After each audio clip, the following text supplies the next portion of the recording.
Beleza, bom dia pessoal, muito bom estarmos aqui reunidos virtualmente para mais uma aula da nossa Escola de Discípulos, da nossa Escola Bíblica. Esperamos que esse tempo seja um tempo muito bom, muito abençoador de aprendizado, né? A presença do Bruno com a gente aqui tem sido muito abençoadora, com todo o pessoal da ABC2, na verdade. A gente tem tido trocas muito legais e espero que esse tempo seja muito bom para nós, para realmente a gente aprender e crescer na fé. Vamos orar para começar? Paizinho, eu te agradeço por mais esse dia, Pai, te agradeço porque as tuas misericórdias se renovam a cada manhã, Pai. Te agradecemos, Pai, por esse tempo que, mesmo diante dessa crise, nós estamos distantes, cada um na sua casa, Pai, mas nós temos essa ferramenta para estarmos reunidos aqui, virtualmente, para aprender mais de Ti, para estudar a Tua palavra, Pai. Peço nesse momento que o Senhor esteja iluminando a vida do Bruno com relação àquilo que ele vai trazer para nós, Pai, que possa ser um tempo proveitoso, de muita troca e aprendizado aqui com toda essa galera, Pai. Dá-nos um dia abençoado, é isso que eu peço, desde já te agradeço, em nome de Jesus e para a tua glória. Amém. Amém. Gente, um grande privilégio estar aqui com vocês. Só um pequeno detalhe, nós não somos a BC2, nós somos Cristianismo e Cultura. Sim. Tá? Porque o detalhe, coincidiu que quando a gente começou a BC2 lá em 2015, 2016, a gente descobriu que era todo mundo da mesma igreja. Daí a gente falou, vamos fazer alguma coisa na nossa igreja local. Então daí a gente criou o Cristianismo e Cultura, mas o nosso foco é um pouquinho diferente, mas a gente troca muita ideia de um grupo e do outro, tá? Sim, desculpa, eu que confundi. Só uma coisinha, Bruno, antes, só ver se tem algum visitante aqui, alguém que está com a gente pela primeira vez, a gente dá uma saudação especial. Acho que o Léo é a primeira vez que está com a gente, né, Léo, na Escola de Discípulos. Não sei se eu consigo reconhecer mais alguém, me ajude aí, pessoal. Acho que a Érica também é a primeira vez, né, ou não? A Érica já participou? A EBD acho que é a primeira vez, A Érica já participou, hein? Já. Da EBD também não lembro. Mas assim, sejam muito bem-vindos, pessoal. Aqui é um espaço que a gente pode ter troca. Nós estamos conversando sobre um tema super relevante. E acho que é isso, né? A Érica é isso. O Jonathan é a primeira vez dele também, então seja muito bem-vindo aqui com a gente, Jonathan. Já tem interagido com a gente em outros eventos também, mas sabe que você é muito bem-vindo. Só lembrar que quem for visitante aí pela primeira vez e tiver mais interesse em saber, tanto do Ministério de Cristianismo e Cultura, como também da Central, ou quiser falar mais outras coisas, pedir de oração, etc., pode mandar pra gente por chat, né, e vai te mandar um link também de visitante daqui a pouco aí, você pode preencher o cadastro rapidão, e vai ser massa a gente poder estar junto com você caminhando. Gente, eu só vou botar o meu slide aqui. Vocês estão conseguindo ver? Estamos. Sim. Beleza. Já vai abrir. A pedidos, eu reduzi um pouco a apresentação, por isso até eu pedi para começar mais cedo, tá? Para a gente conseguir dar mais espaço para o pessoal fazer perguntas, né? Até porque eu sei que é uma porrada de conteúdo, é muita coisa diferente, é muita coisa que instiga a gente mesmo, né? Então, eu fiz ela um pouquinho mais curta, você vai ver que ela não perde profundidade, mas o objetivo é que vocês possam fazer pergunta no final, a gente abre um espacinho, uns 15 minutos no final, para dar umas 2, 3 perguntas, para a gente ver para poder responder, tá? Essa é a primeira parte, tem uma segunda parte que vai ser final de semana que vem, ok? Uma outra coisa também, vocês vão perceber que os temas, assim, um amarra no outro. Então, quem assistiu as 2 primeiras aulas, vocês vão ver que eu revisito muitos daqueles temas que foram trabalhados na primeira vez, e eu vou desenvolvendo a partir deles. Então, se ficou alguma coisa que ficou, eu não entendi muito bem na primeira aula, você vai ver que agora nessa segunda vai aparecer de novo com mais explicação. Beleza? Então, vamos lá. A Bíblia nos fornece a história básica de que precisamos a fim de entender nosso mundo e viver nele como povo de Deus. Sabemos que uma coisa é confessar a Bíblia como palavra de Deus, mas muitas vezes outra bem diferente é saber interpretar a Bíblia de um modo que permita que ela influencie a totalidade da nossa vida. Facilmente pode haver uma lacuna entre o que dizemos crer e como vivemos. Se Deus deliberadamente nos deu a Bíblia na forma de uma história, e nos apropriamos ativamente dela como a nossa história, sentiremos o pleno impacto da sua autoridade e iluminação em nossa vida. Ok? Se vocês pararem para prestar atenção, a Bíblia é uma grande história. A maior parte dos livros da Bíblia não é doutrinária, ela é livro histórico. São um monte de guerra, de acontecimentos, narrando o que os apóstolos fizeram, o que Jesus fez. Então é uma grande história que começa com a criação e termina na consumação no final dos tempos, que ainda não chegou, tá? É uma história básica, é uma história que dá uma orientação para a gente de como a gente deve viver. Eu vou usar uma linguagem bem pentecostal aqui. A gente tem que tomar posse. Tá? A gente tem que se apropriar dessa história bíblica para entender o nosso lugar nela. Né? Então, como a gente está falando sobre cosmovisão, a cosmovisão bíblica ela sempre aparece na forma de uma grande história. Né? Uma grande narrativa, que tem 4 atos principais, que são esses aqui. Quem aqui manja um pouquinho mais de teatro ou de literatura, você sabe que tem os grandes arcos narrativos, os grandes atos em toda a grande história, né? Tem 4 grandes atos principais. Alguns autores juntam os 2 últimos num só. Eles falam que não dá para distinguir. Eu fiz a distinção aqui só para ser didático, né? Então, começa com a criação de Deus, onde Deus cria todas as coisas, que é o ato que inaugura. Depois acontece a queda, que ela institui o drama, ou seja, a partir de agora começa a se desenrolar posteriormente a história. Depois da queda vem a redenção com a obra de Cristo e o que conclui tudo é a consumação. Tá? As 2 aulas que a gente vai ter ser basicamente o resumo disso aqui. É um panorama geral do que está acontecendo. Então a gente começa com a criação. Tá? O que eu não vou falar aqui, para vocês já saberem de cor. Quando o pessoal fala de criação, a primeira coisa que todo mundo pensa é criação versus evolução. Né? Darwin, essas coisas. Eu não vou falar disso, não é esse o meu objetivo aqui. A doutrina da criação é uma doutrina muito importante para nós que somos cristãos. Ela dá uma base extremamente importante como a gente entende as coisas. Ela é a base para tudo que a gente vai entender posteriormente nas Escrituras. E eu diria assim que ela é fundamental, ela é fundante. Né? E muitas vezes a gente menospreza ou não aproveita o suficiente. Então, eu diria assim que a gente precisa expandir mais, ela é mais profunda do que só criação e evolução, tá? Um exemplo que eu costumo dar, quem aqui se vocês já assistiram algum filme épico, tipo Senhor dos Anéis, ou Hobbit, vocês viram que eu gosto muito de Terra-média, né? Vocês vão ver que todo vez quando começa um filme assim, os primeiros 10, 15 minutos iniciais, geralmente é algum grande acontecimento do passado, que esse grande acontecimento do passado, ele tem alguma coisa não resolvida nele, que dá o tom para o resto do filme. Vários filmes de aventura e tal, começa assim. Então lá, no Senhor dos Anéis, começa com a Guerra do Anel e os caras derrotando o Sauron e o Anel desaparecendo, né? Por quê? Esses minutinhos finais correspondem ao que na Bíblia são os primeiros 11 capítulos de Gênesis. E são aquele vislumbre inicial de que alguma coisa aconteceu, de que tem um início de tudo, que tem o que a gente está vivendo hoje faz parte de alguma coisa muito mais épica, que a gente não sabe direito o que é, mas que a gente tem alguns vislumbres, tá? E que fundamenta tudo que a gente está fazendo hoje. Então essa é a doutrina da criação. Então é isso que a gente vai começar a explorar agora. Tá? E como que tudo começa? Para ter uma criação, tem que ter um criador. Né?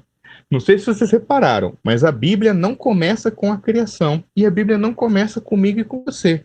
A Bíblia começa com Deus. Deus é o personagem principal da história. O Gênesis começa com Deus criando. Então, Deus é o diretor e o personagem principal. É ele que dá as rédeas de como essa história começa. E ele começa criando. Né? Ele começa dando luz à criação, dando forma à criação. Até um detalhe interessante que alguns comentaristas colocam, que a primeira coisa que Deus cria é o próprio tempo. O tempo passa a existir, antes não existia nem tempo, não existia passado, presente e futuro. O tempo passa a existir quando Deus cria. Isso que os teólogos chamam de creatio ex nihilo, né? A criação a partir do nada. Deus cria a partir da sua própria vontade, a partir da sua própria mente, né? E ele cria uma criação que é diferente dele. É como um artista criando a sua obra de arte. É óbvio que ele imprime a sua personalidade ali.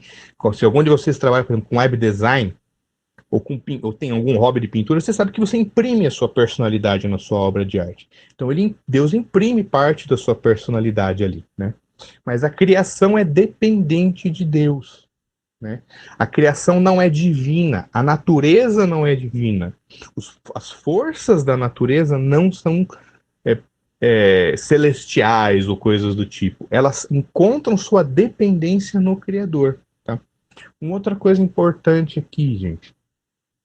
Deus não é a força, tá? Deus não é uma energia, uma radiação, uma inteligência artificial, uma internet cósmica. Deus não é isso. Deus é uma pessoa, ele tem personalidade, ele tem vontade, ele tem inteligência. Existe uma mente que criou o mundo. O mundo não é aleatório, fruto do caos ou de um sorteio de bingo. Ele é fruto de alguém que criou com intenção. Ok? E não só criou com intenção, mas ele mantém esse mundo funcionando, tá? Então olha essa passagem aqui, ó. Salmo 104. Eu recomendo até depois que vocês leiam o salmo inteiro. Fez a lua para marcar o tempo, o sol conhece a hora do seu ocaso. Dispõe as trevas e vem a noite, na qual vagueiam os animais da selva. Os leõezinhos rugem pela presa e buscam de Deus o sustento. Em vindo o sol, eles se recolhem e se acomodam nos seus covis. Sai o homem para o seu trabalho e para o seu encargo até a tarde. Que variedade, Senhor, nas tuas obras! Todas com sabedoria as fizeste. Cheia está a terra das tuas riquezas. Então, presta atenção.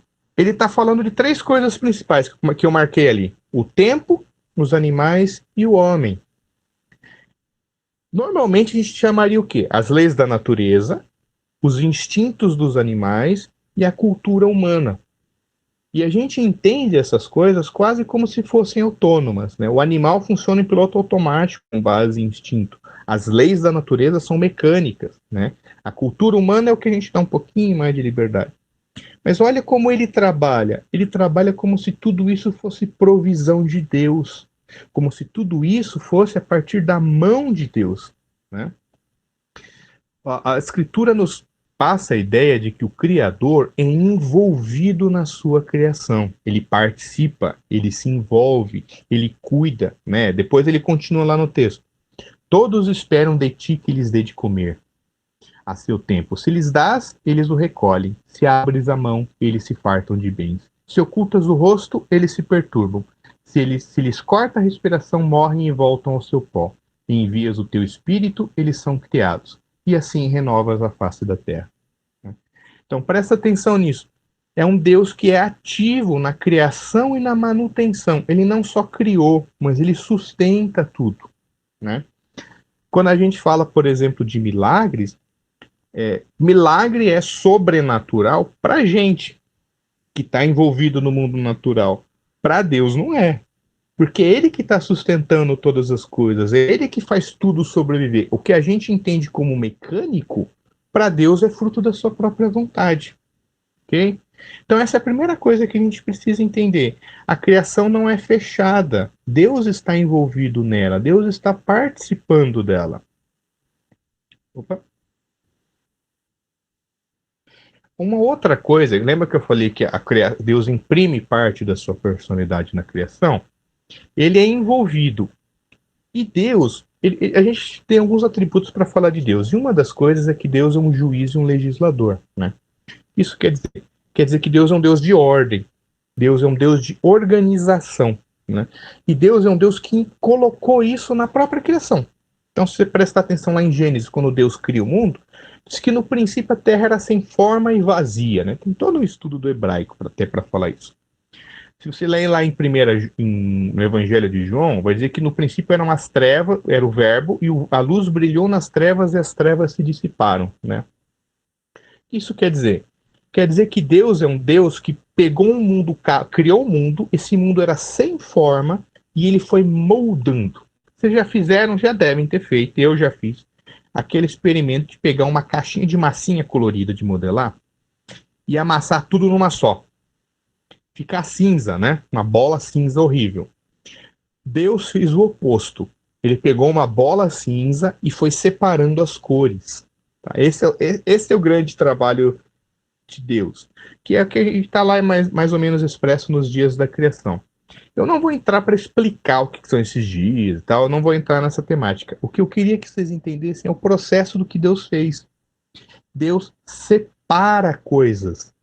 Ele pega uma coisa sem forma, sem conteúdo, amorfa, cinzenta, e vai separando luz e trevas, dia e noite, terra e água, céu e oceano, lua e sol, animal marinho, animal terrestre, animal doméstico, animal selvagem, homem e mulher. Ele vai fazendo distinções, ele vai fazendo separações entre essas coisas.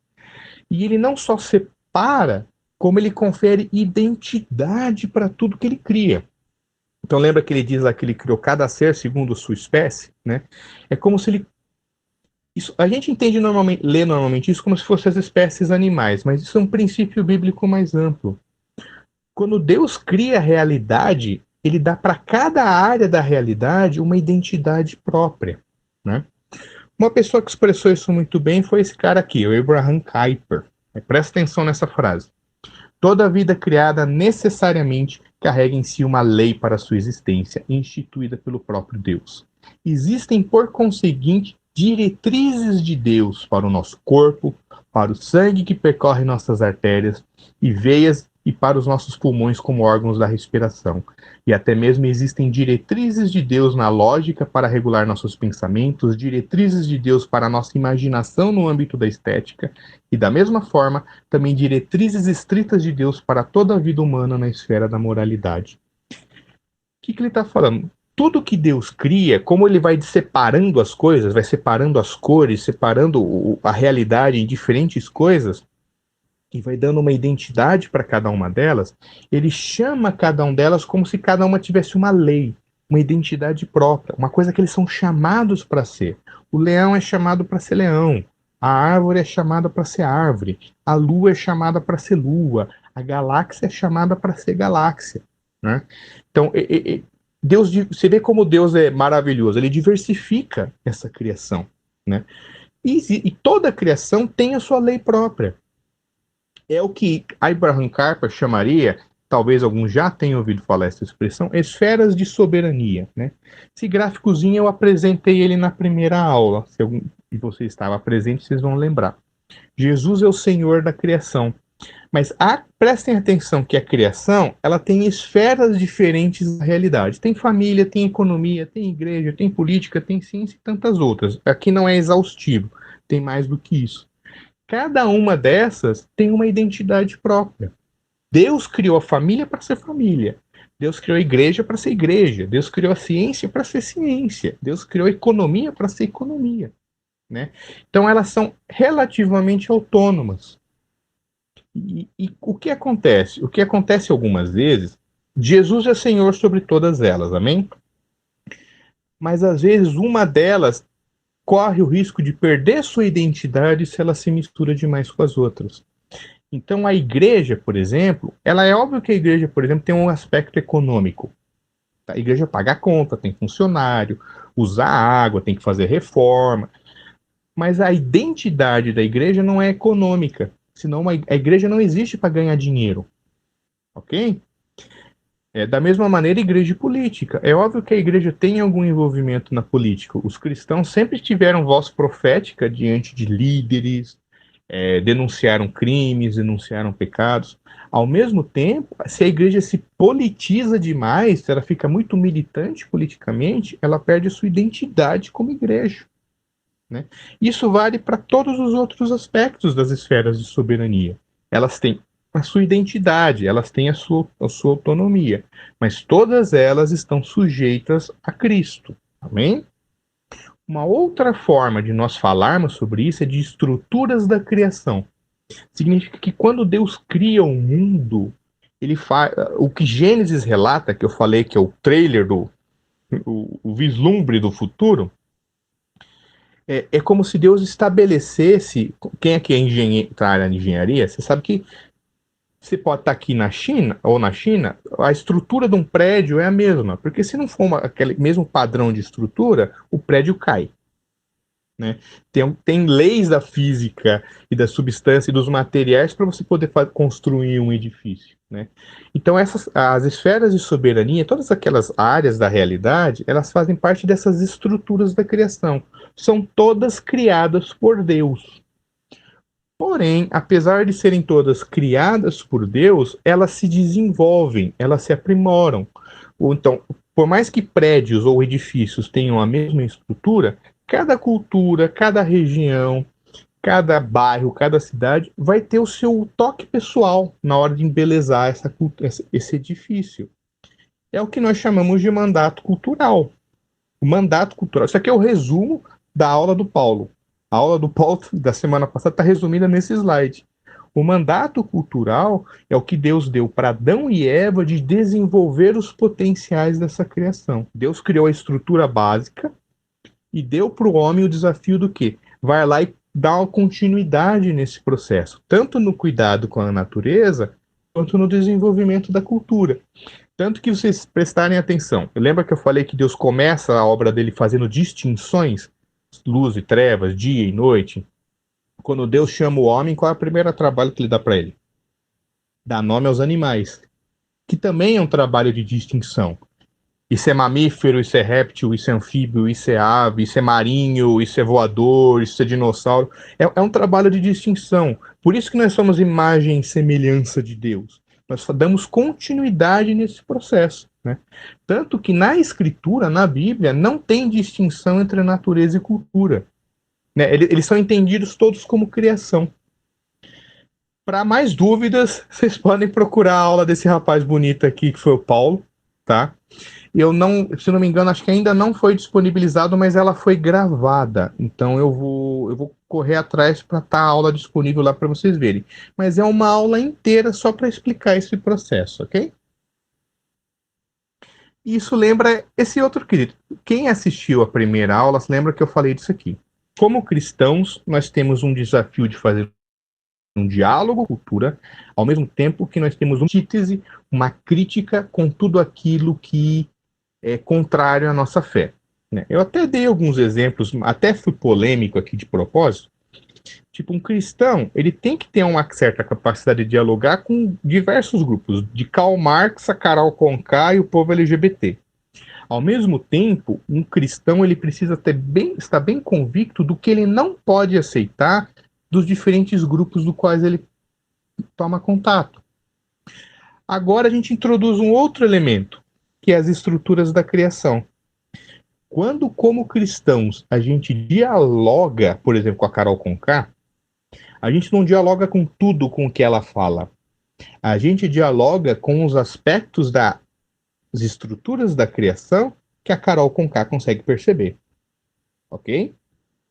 Então, como todos nós somos imagem e semelhança de Deus, todo mundo faz parte da criação, mesmo a Carol Conká, ou o movimento LGBT, ou Karl Marx, consegue perceber aspectos da criação de Deus. E às vezes eles até conseguem perceber aspectos que a gente, como igreja, ou como cristão, não percebe. Passou batido. Eles conseguem às vezes perceber. Isso é uma coisa que a gente, como cristão, quando tem contato com quem pensa muito diferente, consegue se apropriar.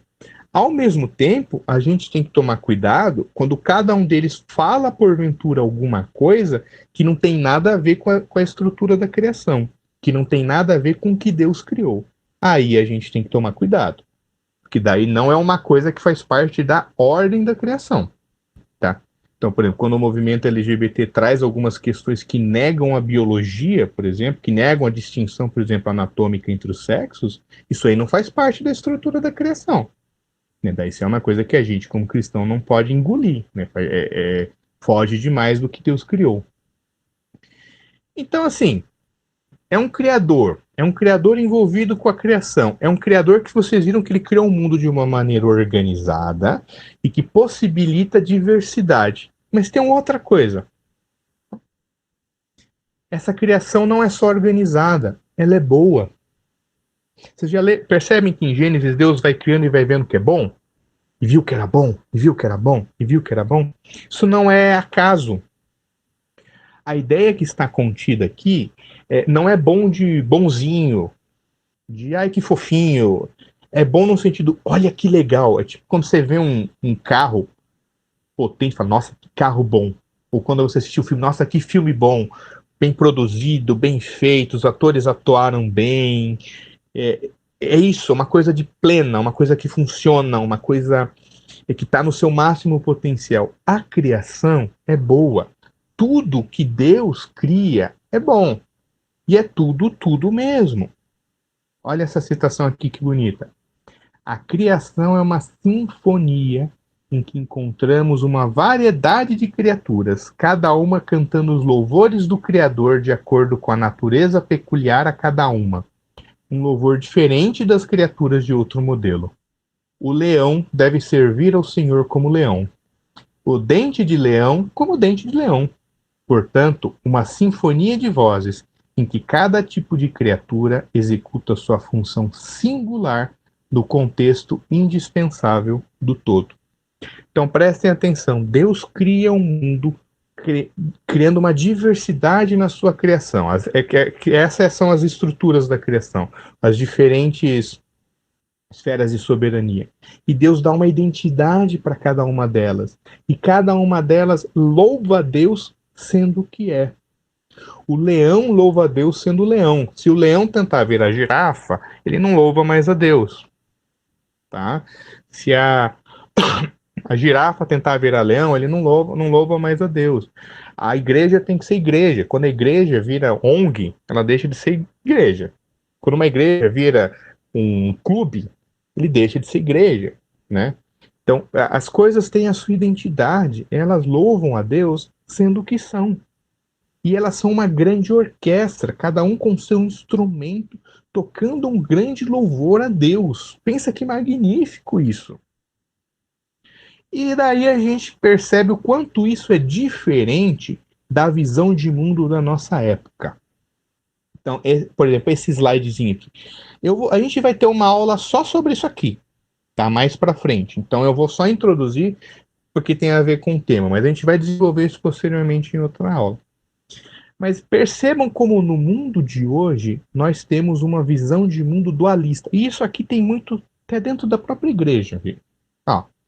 Então existe as coisas sagradas, as coisas de Deus, existem as coisas do mundo, né?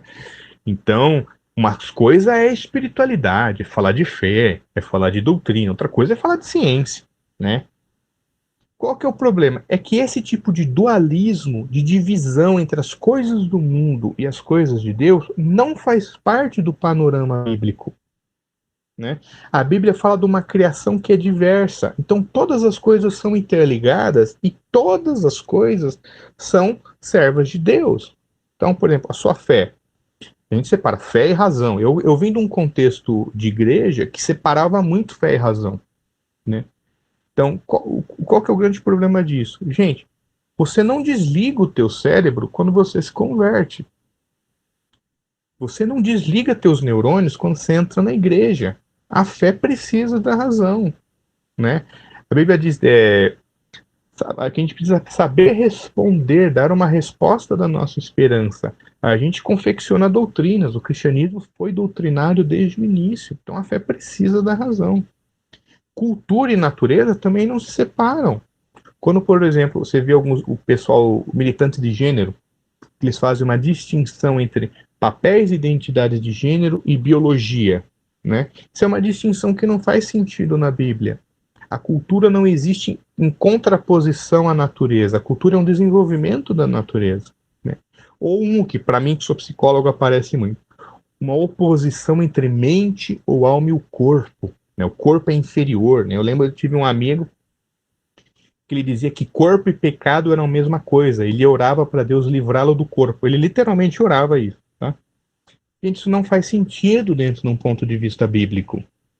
Se o corpo não é importante, por que Jesus ressuscitou? Já pararam para pensar? Ele morreu, né? Daí, por que ele não continuou como espírito, se o corpo não precisa? Ele ressuscitou. Ele ressuscitou porque o corpo é importante, né?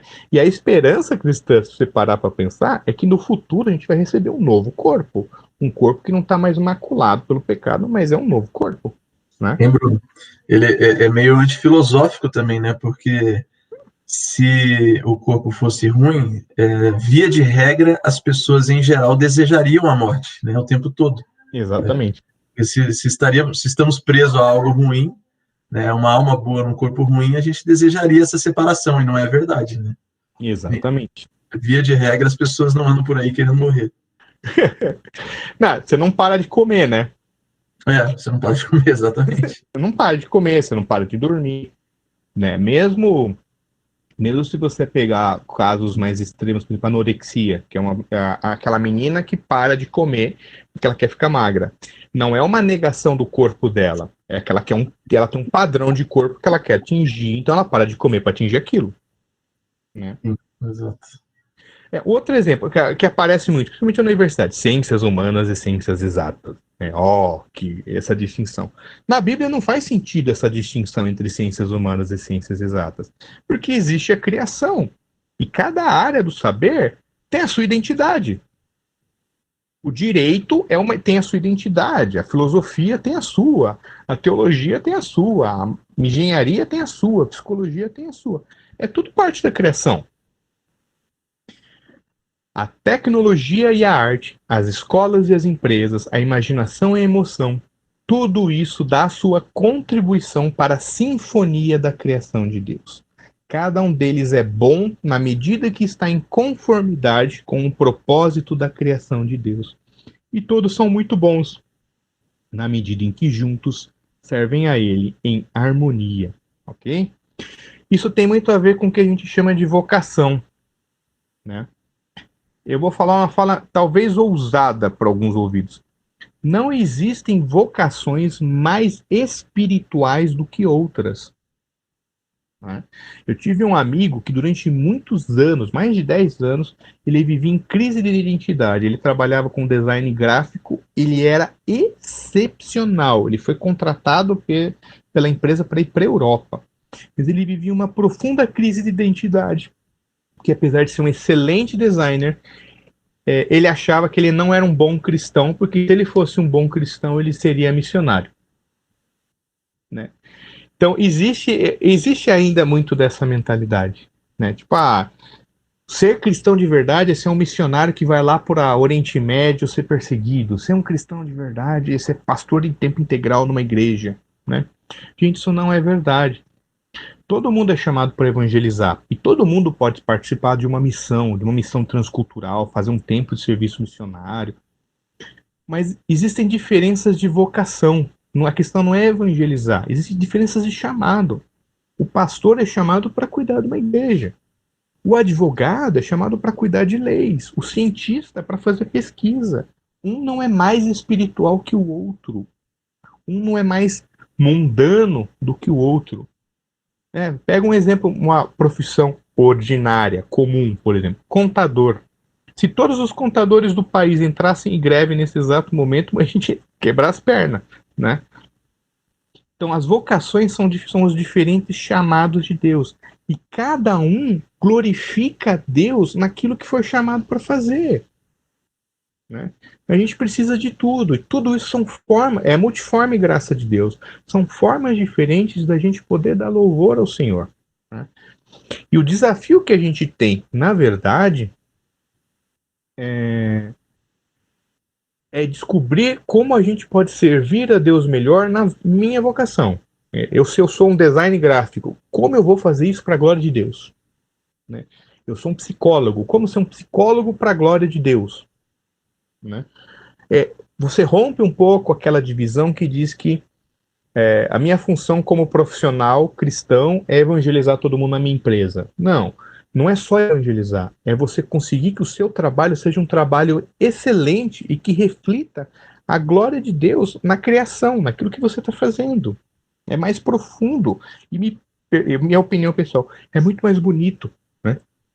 Bruno, isso é muito lindo. Que maravilha, e vivemos felizes para sempre. Não, tá? Não, isso aqui é o começo da história. Existe um outro elemento que eu chamo de o fator Gollum, tá? E sim, eu gosto do Senhor dos Anéis, eu vou usar muito o Senhor dos Anéis, tá? Se assistiu a história, quem já leu o livro, você sabe que existe um personagemzinho que é o Sméagol, que ele é um hobbit, ele é um homenzinho, por assim dizer, que ele se vê seduzido por um objeto mágico que é o Anel de Poder. E ele se vê tão seduzido por aquele anel que ele mata o melhor amigo, que ele vai se corrompendo por aquilo. Tem uma cena, eu quase trouxe ela para exibir para vocês, mas ia tomar muito tempo, daí não dá para fazer pergunta. Mas dá para pesquisar no YouTube. Que mostra o quê? Que ele vai se corrompendo, deteriorando, ele deixa de comer comida para comer peixe cru vivo, né? Ele vai ficando mais monstruoso, até virar essa criatura asquerosa que é o Gollum, que é um farrapo, um resto de ser vivo, um ser maldoso, um ser malicioso, um ser degenerado. Por que eu estou falando do Gollum agora? Porque o Gollum, para mim, talvez seja a melhor representação do que a gente que é cristão chama de queda. A queda é a grande ruptura que acontece na história na história bíblica, que acontece no 3º capítulo da Bíblia, né, lá em Gênesis 3. O que acontece? Deus cria essa estrutura maravilhosa, essa coisa incrível, bota Adão como mestre. Lembra que falou das estruturas da criação? Deus bota Adão como mestre de obras. Ele é o chefe da construção, ele tem que estar continuando, tem que estar tocando o barco para a coisa se desenvolver para toda a eternidade, para a glória de Deus. Só que Adão e Eva pecou. Então pensa o gestor, o diretor que controla tudo que está abaixo, ele peca. Tudo que está abaixo dele, que é basicamente tudo, né, no caso de Adão, foi corrompido. Entrou o pecado. Né? Eu dei exemplo a ilustração da poluição. O pecado, a Bíblia fala do pecado, da queda, como um evento catastrófico. Foi uma tragédia, foi um troço cabuloso, arrebentou o projeto original. É como se alguém pegasse um transatlântico, um porta-aviões cheio de lixo tóxico, radioativo, fosse até os Andes, lá na nascente do rio Amazonas, e jogasse tudo lá. E todo o rio Amazonas, posteriormente, fosse contaminado, e todas as formas de vida, toda a floresta que ele banha, fosse impregnado por aquele lixo tóxico. Isso foi a queda. Era o início da humanidade, era o início do processo criativo da humanidade, com a contaminação pelo pecado. Presta atenção ali na seta do desenvolvimento histórico. Tudo foi manchado e contaminado pelo pecado. Todas as esferas da realidade foram contaminadas pelo pecado.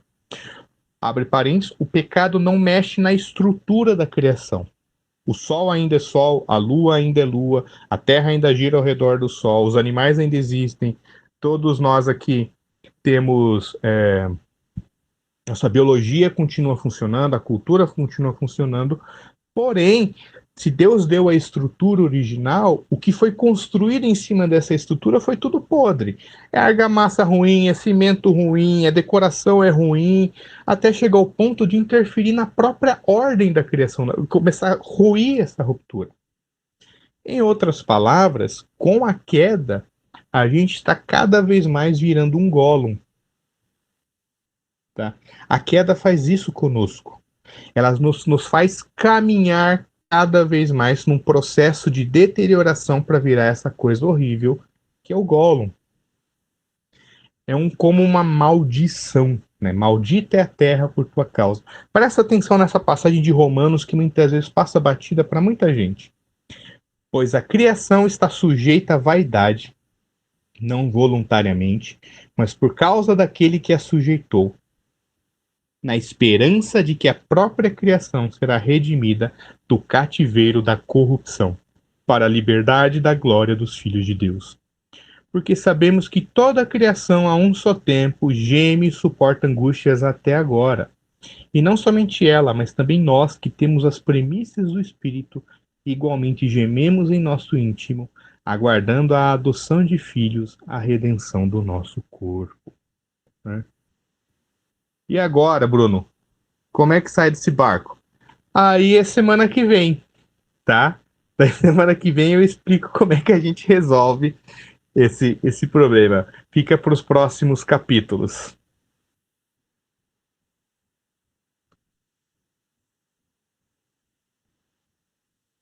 Pronto? Muito bom, Bruno. Tá a palavra aí, né, para as perguntas, né? Gente, fiquem à vontade. Eu sei que foi bastante informação. Não acabou como a gente normalmente gosta, mas podem ficar por vontade. O que vocês gostariam de perguntar? O que vocês gostariam de comentar? Queria dizer que eu acho que você deve se vestir de Gandalf um dia para dar aula pra gente. Eu acho que vai ser muito incrível. Por favor. Vai ficar muito bem caracterizado, entendeu? Olha, eu gostei da ideia. Eu apoio. Olha, eu já tentei deixar minha barba crescer mais, mas ela não cresce. O meu sonho é, um dos meus objetivos de vida, que eu não sei se eu vou concluir, é deixar minha barba crescer para fazer aquelas tranças viking, assim, tá? Mas aí eu não sei se eu consigo chegar nesse ritmo. Ó, dá pra gente pedir pro Marco ajudar a gente, o Marco Vanderlei ali, ó. Acho que tá mais fácil pra caracterizá-lo ali.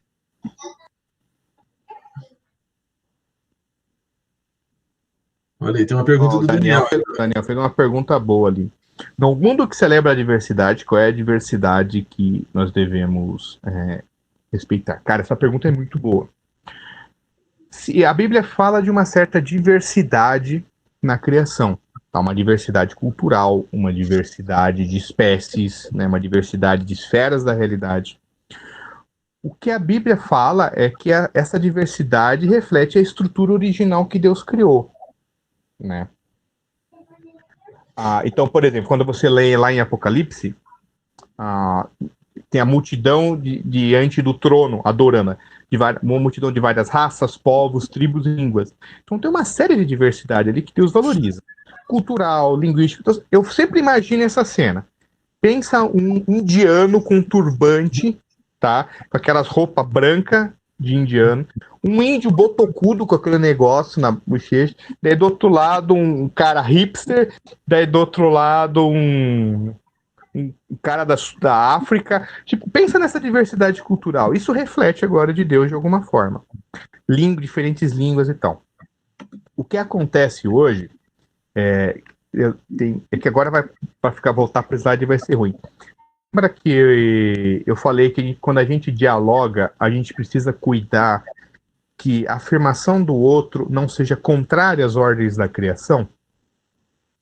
Então, existe uma afirmação de diversidade que existe hoje na nossa cultura, que é uma diversidade que é contra a própria ordem do que Deus criou, né? O exemplo até que eu mesmo citei foi do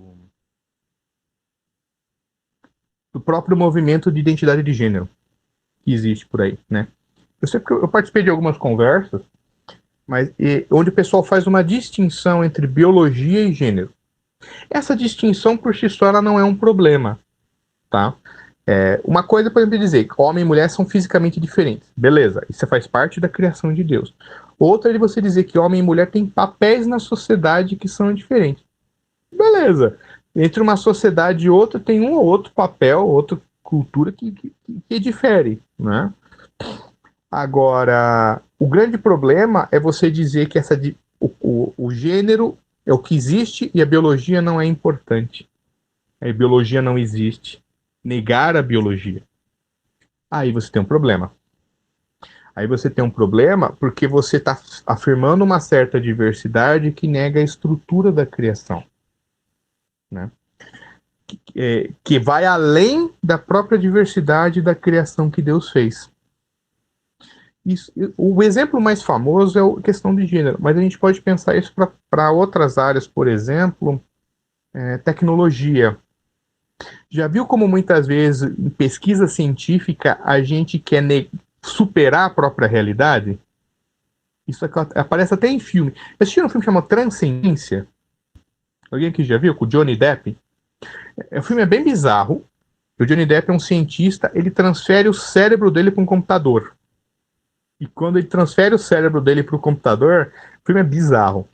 Ele fica super poderoso, ele se regenera, tipo, vira Deus, quase, assim. Ou tem aquele outro filme, Lucy. Vocês já viram Lucy? Né? Filme horrível também. Achei horrível aquele filme. Que a menina entra uma droga no... Isso, do pendrive. Que ela vira um pendrive no final. Não tenho medo de dar spoiler pra esse filme. Que é ruim. O que é a ideia ali? A ideia é que através de uma droga, através da ciência, através de uma pesquisa científica, você supera a sua limitação como humano. Né? Você está usando um aspecto da cultura, ou da diversidade, ou do próprio mandato cultural, que é o investimento, o desenvolvimento científico, para negar a realidade da criação. Né? Isso é pecado, né?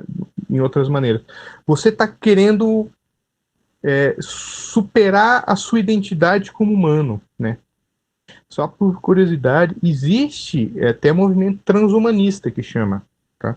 São pessoas, acadêmicos, que tentam superar o humano. O Greco falou, isso já tem acontecido. Em parte sim, em parte não. Tá?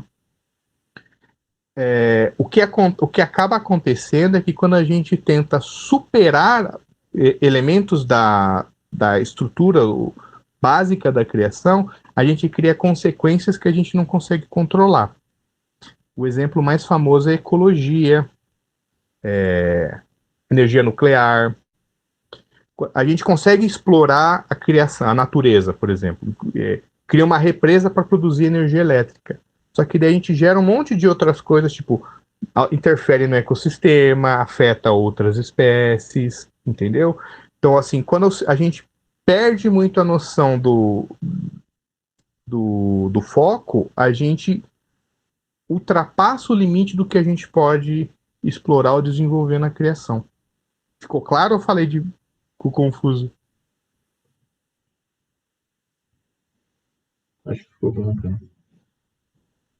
Continuando, né, Bruno, o que você falou sobre estrutura, fazendo analogia com uma construção civil mesmo, né? Então é quando você começa a querer construir uma sacada maior, mais comprida, do que a estrutura está preparada para suportar. Você faz com que a estrutura toda venha a ruir, você danifica isso. Né? É como se a própria estrutura da realidade te desse um tapa, quando você começa a tentar fazer uma coisa que ela não suporta, que está contrária à própria natureza e identidade dela. Sim. Isso dá eu usando uma expressão bem vulgar, você abraça o mundo com as pernas. Tá? Você dá um passo maior do que você dá conta. O GG tinha posto uma pergunta aí, você volta de novo, qual que era a pergunta que você tinha posto, GG? Eu perguntei o seguinte, você falou um pouco sobre a questão do trabalho, né? Cristão que não enxerga o trabalho dele como tão espiritual, por exemplo, quando ele não é um missionário, né? E a pergunta foi a seguinte, como é que a gente consegue ver os nossos trabalhos dito ordinários na igreja local, por exemplo, a gente ajudar ali a arrumar uma ornamentação, ou a gente vai entregar um boletim, tão importante quanto os extraordinários que estão ali visíveis, né? O ministro de louvor, o pregador, as lideranças que estão à frente, né? Como a gente consegue fazer a gente olhar e falar assim, poxa, meu trabalho é tão importante quanto, né, no serviço do Senhor? Eu acho que a gente tem me parece, me converti com 14 anos, né? Então eu sempre participei muito de igreja, e tem essa divisão. Eu trabalhava, na época a gente não chamava de diaconia, chamava de ordem de culto. Eu era o cara que chegava mais cedo, eu lavava o banheiro, eu arrumava as cadeiras, eu fazia o trabalho ordinário. E eu sempre entendi que quando eu fazia o trabalho ordinário, eu estava fazendo para Deus. E a ideia, os reformadores tinham a ideia do coram Deo, né? Já vê aquela historinha do Lutero? Essa história parece que não é verdadeira, né? Não foi exatamente assim, mas serve para ilustrar. Que um dia chegou um sapateiro e falou, como é que eu posso servir a Deus melhor? Falou, faça o melhor sapato possível, você está fazendo um sapato para Deus, né? Então, quando você tem a ilustração, a visão de que todos os trabalhos que você faz, tudo que você faz, você vai fazer para a glória de Deus, e você vai fazer para glorificar, para exaltar o Senhor. Isso dá um novo panorama do que você está fazendo, né? Infelizmente, a nossa sociedade não... Os valores da nossa sociedade, da nossa cultura, não são exatamente assim. Alguns trabalhos são mais valorizados do que outros, principalmente trabalho que dá mais visibilidade, né? Infelizmente, isso entra na igreja também, né? Eu acho muito engraçado. Eu não sei se ainda é assim, porque faz tempo que eu não tenho contato com o pessoal do louvor. Mas quando eu era adolescente, o pessoal chamava a galera do louvor de levita. Não sei se ainda chama o pessoal do louvor de levita. É uma dica. Menino ainda chama. Dá um aviso para você. Se você for estudar os levitas no Antigo Testamento, a função dos levitas era basicamente ser um açougueiro, né? Eles cortar carne, limpar o tempo, jogar o pó fora. E tinha uma outra tribo lá que tocava instrumento. Mas, tipo, era muito boa parte do trabalho deles era braçal, era desmontar o tabernáculo, pôr as coisas nas costas. O cara era o contra-regra, né? Então, assim, e é engraçado porque eles eram todos consagrados. Então, todos esses trabalhos, do cara que varre o chão até açougue do Dani, me convida pro churrasco. Do cara que varre o chão até o cara que toca, eles são todos sagrados, todos de Deus, né? Agora, por exemplo, é engraçado, um comentário meu. Ao mesmo tempo que, por exemplo, às vezes dentro da igreja eu vejo que o cara do louvor é visto como estrelinha, né? Isso tinha muito. Às vezes a igreja, às vezes, como instituição, não consegue valorizar direito seus artistas, né? Eu tive um irmão uma vez, muitos anos atrás, era em outra igreja. O cara era artista plástico. Então, ele pintava quadros, né? Depois ele virou tatuador. Cara, o cara era um artista. Você botava ele para desenhar, era a coisa mais incrível do mundo. Qual que era o problema? Ele chegou na igreja, primeira coisa que perguntou: você não vai trabalhar? Você não vai arrumar emprego? Você não vai não sei o quê? O cara era um artista, ele vivia daquilo, né? O cara era um dom do cara, Deus tinha chamado o cara para fazer aquilo. E às vezes, só que para a igreja serviria para, por exemplo, vá pintar a parede ali, né? Então isso acaba sendo, digamos assim, um menosprezo às vezes da vocação da pessoa, do chamado que ela recebeu, da habilidade que ela tem, né? Ou eu vim de um contexto, por exemplo, onde vocações mais intelectuais, por exemplo, ensino, não tinha muito espaço. Aqui a gente só louva a Deus, né? Que a importância para a gente aqui é adoração, é a fé. Então, famoso, você trabalha só da aula. É tipo isso, né? Então não tinha muito espaço. Eu fiquei alguns anos numa igreja que eu entrei em crise, daí eu decidi sair por causa disso. Cara, Deus me chamou para dar aula, Deus me chamou para ser professor, é o meu dom, né? Eu preciso encontrar um lugar onde eu possa fazer o que Deus me chamou para fazer. Então, é essa questão. A gente precisa entender que tudo o que a gente faz é para a glória de Deus e tentar encontrar formas de onde a gente está, a gente conseguir glorificar a Deus através daquilo. Massa demais. Isso aí.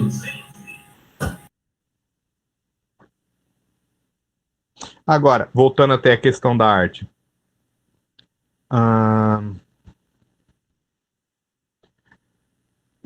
É legal a igreja dar espaço para artistas, tá?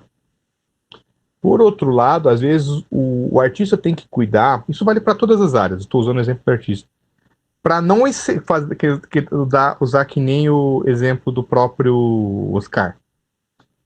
Não construir uma sacada maior do que o prédio aguenta para cair, né? Então tem certas formas de arte que vão muito além das estruturas da criação, vão muito além do que é dar conta. E daí o artista fica até estigmatizado, né? Quem aqui é da área da arte sabe mesmo o que eu estou falando. Tipo, as coisas mais pós-modernas, umas galerias com umas pinturas estranhas, assim. Tipo, vai além, né? Tem algumas vertentes da arte que são contra a própria realidade, né? Daí você tem que tomar um pouco de cuidado. Como cristão, você é chamado para refletir a glória de Deus, né? Então tem coisas que dá para aceitar, tem coisas que você tem que tomar um pouco mais de cuidado. Beleza? Mais alguma questão, gente? Só uma coisa que eu ia comentar, Bruno, assim, que você falou no início da aula, tem um pastor batista do Oregon lá, que é o Michael Lawrence, né? Ele escreve ele é professor de teologia sistemática, teologia bíblica, ele tem um livro chamado Teologia Bíblica na Prática, e ele fala sobre a gente pensar teologicamente, né, a respeito das coisas, né? Isso tem tudo a ver com cosmovisão, como a gente enxerga as coisas, a gente sempre tentar passar pelo filtro teológico, assim, né, como a gente entende as coisas criadas por Deus, né. E eu acho que pensar a criação, que você falou no começo, a respeito de como Deus criou, do que ele fez, deu o exemplo da massinha, né, que ele separa, eu acho que nos ajuda a entender como encarar uma série, diversas etapas da nossa vida, ou diversas circunstâncias que a gente passa, né, entender que o nosso Deus, por exemplo, ele é envolvido com a criação, né, e que ele sustenta a sua criação, através até da providência, como você falou, me ajuda a entender que não é um Deus do deísmo, né, que criou, deixou o mundo girando, deixou as leis naturais acontecerem e pronto, agora deixa todo mundo se matar aí, vamos ver o que sobra no final. Não, Deus não faz isso, mas ele é envolvido com a gente, né, ele é envolvido com todas as coisas, ele sustenta, ele é governador ainda, né. Tudo isso, pensando dessa forma, me ajuda a entender, às vezes, aqueles momentos que a gente, às vezes, pode parecer que Deus está alheio a uma situação, que Deus não está ouvindo uma oração, que Deus esqueceu de alguma coisa na nossa vida. Entender a forma como ele cria e sustenta as coisas, me revelam quem é esse Deus também, né? E me ajuda a passar por diversas etapas da vida, entendendo que ele está envolvido, sim, que ele continua governando, que ele continua sustentando, né? Um exemplo, quando eu falei que Deus é um Deus pessoal, né? Isso significa que quando você ora, você conversa com alguém, tá conversando com outra pessoa, né? É diferente, por exemplo, de você orar para a força, tipo lá do Star Wars, lá, você tá orando para a força, foi uma energia, é um troço que emana, não é uma bagaça. Você está conversando com alguém, é um relacionamento mais pessoal, é mais envolvido, é mais íntimo. A gente consegue ter uma intimidade com Deus que a gente não consegue ter com a força, né? Tipo, e isso dá paz ao nosso coração. O que eu mais gosto quando estuda, entende a Insights Nerds. O que vocês lembram? Por exemplo, vocês devem ter sido aquele filme Avatar, daquele ET azul, né? Que o cara tem um USB no cabelo, que ele conecta no planeta e aciona a nuvem, que é o planeta, né? Isso não é a oração, tá? Não é isso que você faz. É mais íntimo do que aquilo. Deus não é uma nuvem cheia de dados. Deus é uma pessoa que você conversa, que você interage. Ô, Greco, você gostou do filme? Vai sair o 2, o 3 e o 4, se não me engano. Ele já terminou de gravar, era para lançar no cinema no passado, não deu por causa da pandemia. Mas assim, a visão cristã não é essa. Você não conecta um USB com Deus. Você conversa, você interage, você brinca, você se envolve. É um Deus que é participativo na sua vida, né? Tinha um slide, eu acabei não colocando. Tem aquela passagem que diz assim: porque os judeus pedem sinais, os gregos buscam sabedoria, mas nós pregamos a Cristo crucificado, escândalo para os judeus e loucura para os gentios, né? Essa expressão loucura para os gentios ou loucura para os gregos, ela tem um contexto muito específico. Para a filosofia grega da época, pensar que Deus era pessoal ou que Deus se tornaria humano, se encarnaria, era loucura, porque tudo que era material, corpóreo, era visto como ruim. Então era louco, você é louco, como assim? O Deus eterno vai assumir forma física, a matéria é ruim, né? Então, por que isso é interessante? Porque o nosso Deus assume uma forma humana, ele assume uma forma de uma pessoa, de alguém que conversa com você, que participou, que tomou o seu sofrimento sobre você. É um envolvimento muito mais íntimo, né? Isso só o cristianismo consegue fornecer, tá? É um Deus bem mais pessoal. Eu acho que já passou o nosso tempo, já começou o culto lá, não começou? O Juarez vai brigar comigo. Gente, o Samuel, você quer fazer uma oração para encerrar? Fazer alguma fala final? Vamos orar sim. Não sei se o pessoal da diretoria quer falar alguma coisa. Senão a gente ora aqui para encerrar. Então vamos lá. Pai querido, obrigado, Jesus, porque o Senhor é maravilhoso, porque o Senhor continua nos instruindo, continua explicando a revelação do Senhor para nós, porque é o que a gente precisa. E a gente quer estar mais perto, Deus. A gente quer te conhecer mais, a gente tem fome e sede do Senhor. Por isso, muito obrigado pela escola dominical, pela escola bíblica, pela escola de discípulos. Obrigado, Deus, porque o Senhor tem capacitado ao Bruno, o pessoal do Ministério Cristianismo e Cultura, os professores, para poder ministrar coisas do reino aqui para nós. Então, continua, Deus, nos dando ânimo para vir participar, dando curiosidade, Deus, desperta o nosso coração, nossa alma para o Senhor, e desperta mais e mais jovens, mais e mais pessoas da igreja a virem participar conosco aqui também, porque realmente tem sido uma bênção. A gente também ora, Deus, não só pela nossa igreja, mas pelo nosso tempo, pela nossa cidade, pela nossa nação, pelo mundo que passa por essa situação tão complicada, Deus, da pandemia. A gente pede pela saúde, Deus, pela solução de todos esses problemas. A gente clama pelo arrependimento que é necessário no seio da igreja, Deus, e daqueles que precisam se arrepender diante do Senhor, para que realmente esse tempo passe no nome de Jesus. É isso que nós oramos, pedimos para que esse dia seja um dia abençoado na tua presença e que o Senhor nos guarde e nos proteja no nome de Jesus. Amém. Amém. Amém, gente. Muito bom estar com todos aqui. Para quem quer saber a continuidade da aula, venham na próxima semana, que nós vamos continuar a nossa historinha, saber que fim que levou o Gollum. Okay? Valeu, Bruno. Obrigado, hein, cara. Deus abençoe. Um abraço. Valeu, galera. Tchau, tchau. Tchau.